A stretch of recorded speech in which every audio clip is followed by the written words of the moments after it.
এটা স্বীকার করার কারণে ওই বক্তার ব্যক্তির যে ব্যক্তিটা ছিল, যে ব্যক্তিটা সবচাইতে বড় গুনাহগার ছিল, ওই ব্যক্তির জীবনের তামাম গুনাহগুলো মাফ করে দিলাম। ওই ব্যক্তিকে আমি সবচাইতে বড় নেককার ব্যক্তি বানিয়ে দিলাম। সুবহানাল্লাহ। আল্লাহ পারে বক্তাকে নেককার বানাইতে পারে।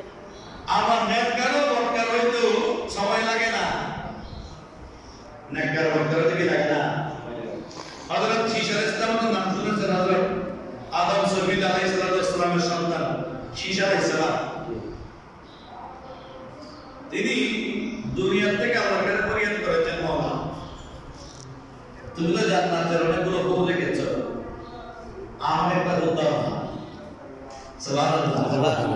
আল্লাহর কাছে আরজি করেছেন, আল্লাহ অনেকগুলো রূপ তো জান্নাতে আছে, অভাব তো নেই, তো আমাকে একটা রূপ দাও না।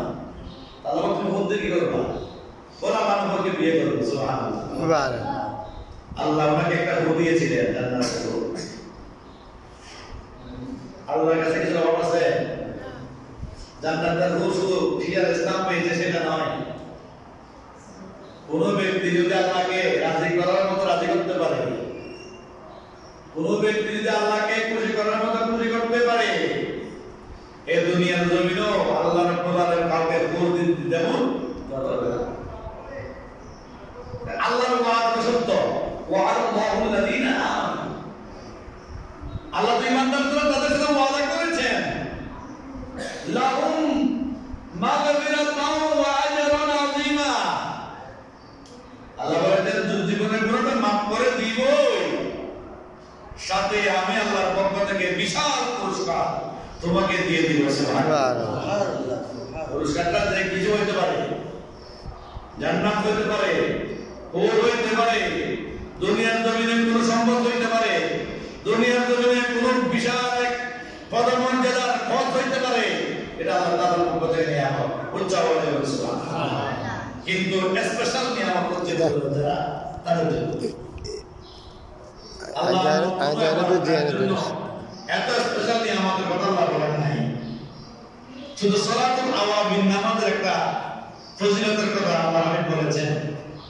বলে যে কোন ব্যক্তি যদি মাগরিবের নামাজের পরে 6 রাকাত সালাতুল আওয়াবিন আদায় করে, ওই ব্যক্তি ওই 6 রাকাত সালাতুল আওয়াবিনের কারণে ওই ব্যক্তি জান্নাতের একটি ঘরের মালিক হয়ে যাবে। সুবহানাল্লাহ। কবরটা আলোকিত হয়ে যাবে। সুবহানাল্লাহ। কবরের চতুর্দিকে কি হবে? জান্নাতের নূরানি বেষ্টনী হবে। সুবহানাল্লাহ।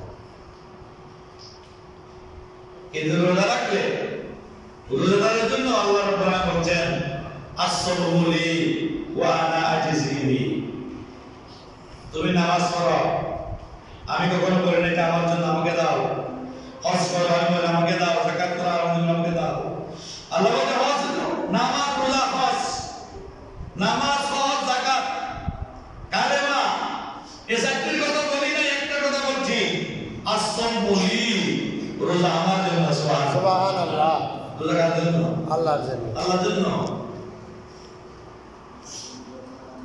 বান্দা যখন উপোস থাকে, বান্দা যখন রোজা রাখে,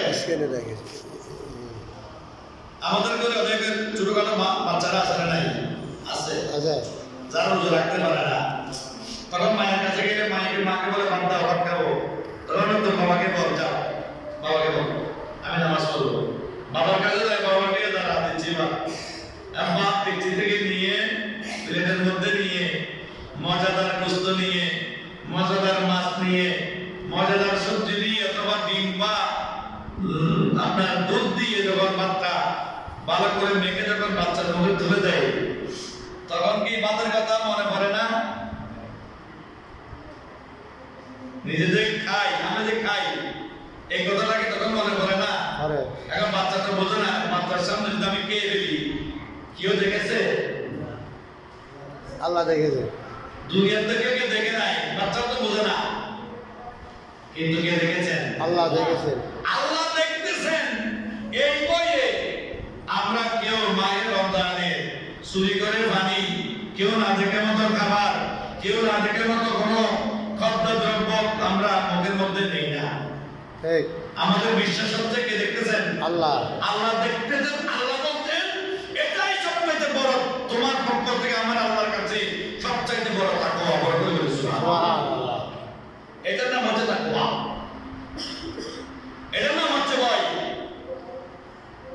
এই ভয়ের কারণে, এই তাকওয়ার কারণে কিয়ামতের ময়দান যখন কায়েম হবে, আল্লাহর প্যারা হাবিব সাল্লাল্লাহু আলাইহি ওয়াসাল্লাম বলেন যখন কিয়ামতের ময়দান কায়েম হবে, ওই কিয়ামতের ময়দানে মাঝখান থেকে ইয়াউমা ইউনফাকু ফিস-সূরি ফাতাতুনা আফওয়াজা, এই তাফসীরের সমর্থনে বলা যায় আর ক্বালা খুলুফু ফাবিস-সাইমি ইনদাল্লাহি আতিয়াবু মিন রিহিল মিসক ওয়া সুবহানাল্লাহ।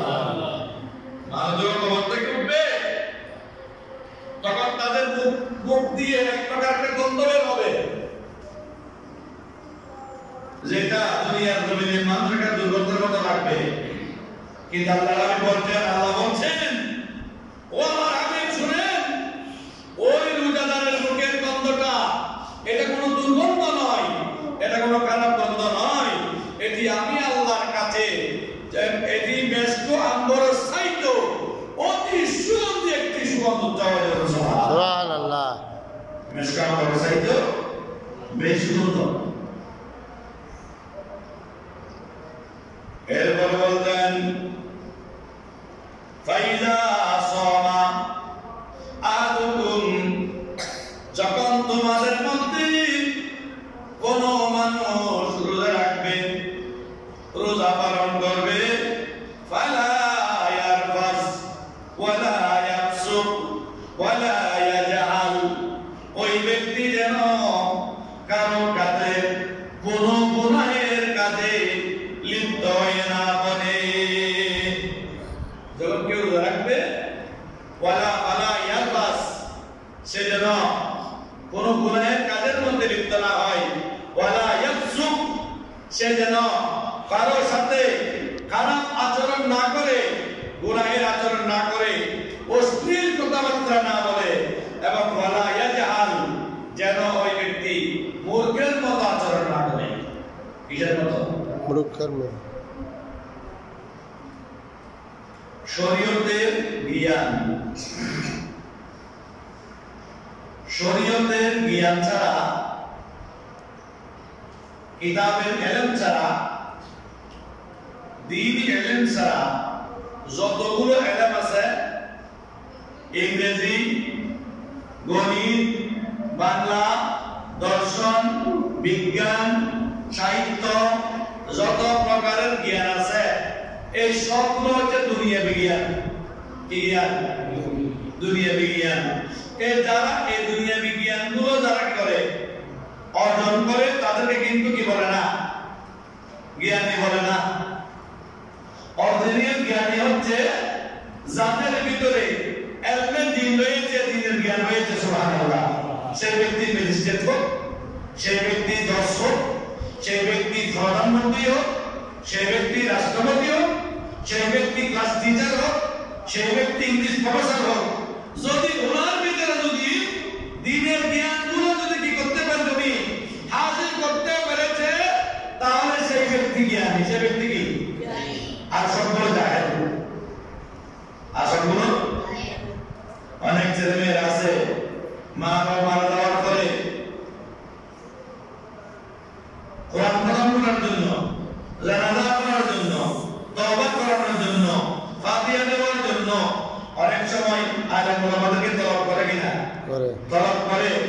ওই সমস্ত ছেলে সন্তানদের উচিত, যেহেতু আমি দ্বীনের জ্ঞান অর্জন করতে পারি নাই, অন্তত পক্ষে চেষ্টা করতে হবে যাতে আমি এতটুকু অর্জন করতে পারি, জানাজাটাকে পড়তে হবে, জানাজা কিভাবে পড়তে হয়, তওবা কিভাবে করতে হয়, ফাতিহা শরীফ কিভাবে পড়তে হয়, এটুকু অর্জন অন্তত কোন আলেমের কাছ থেকে, কোন বই থেকে নয়, বই থেকে নয়, মোবাইল থেকে নয়, ইন্টারনেট থেকে নয়, কোন হক্কানি আলেমের কাছে গিয়ে আপনাকে এই শরীয়তের জ্ঞান অর্জন করতে হবে। সুবহানাল্লাহ। আপনি কোথা থেকে শিখলে সেটা সঠিক জ্ঞান না, আপনি মূর্খ যাবেন।